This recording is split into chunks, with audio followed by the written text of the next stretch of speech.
Bonjour, aujourd'hui on se retrouve dans un nouveau Ça part en vape pour parler de qu'est-ce qu'une puff. Alors je vais parler surtout des anciennes puffs, celles qui ont été interdites en France maintenant depuis l'année dernière.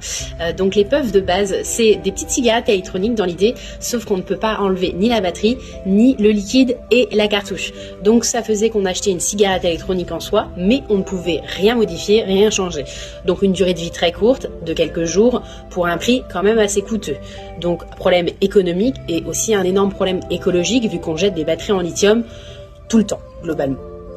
Depuis l'interdiction des puffs jetables, où on ne pouvait rien modifier, des nouvelles puffs ont fait l'apparition, comme des JNR par exemple, où on peut recharger la batterie et on peut remettre du liquide dedans. Donc certaines à remplir en liquide, d'autres où c'est du pré-rempli. Les cartouches pré-remplies sont encore une fois pas très économiques par rapport à du liquide classique, où là on remplit autant de fois qu'on veut, alors que des cartouches pré-remplies, c'est parfois des fois le double du prix d'une petite fiole qui va vous faire déjà plus de temps, pour le coup. D'ailleurs, c'est la Océane qui fait le montage qui vous dit bonne année et meilleurs vœux. J'ai oublié le plus important. Si on parle de prix, acheter une cigarette électronique classique en magasin avec du liquide vous coûtera le même prix que si vous achetez une puff, sauf qu'après, vous êtes tranquille un sacré bout de temps pour le coup.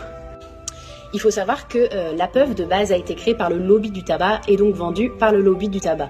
Rien à voir de base avec les magasins de vape qui, leur première nécessité, c'est de faire arrêter de fumer et de faire éviter de fumer ou même de vapoter pour les personnes qui n'ont jamais fumé. L'autre chose à savoir, c'est le taux de nicotine. Dans les puffs, souvent, vous avez soit du 1 ou 2%. Ce dosage-là n'est pas du tout parlant parce que dit comme ça, on a l'impression que c'est très petit, sauf que 1% c'est très souvent 10 mg et 2% 20 mg. Ce qui rend la dose énorme, surtout pour des personnes qui n'ont jamais fumé et donc rend le produit très addictif. C'est tout pour aujourd'hui sur les informations de la puff, j'espère vous en avoir appris beaucoup, plus que ce qu'on peut vous dire actuellement sur ce produit-là.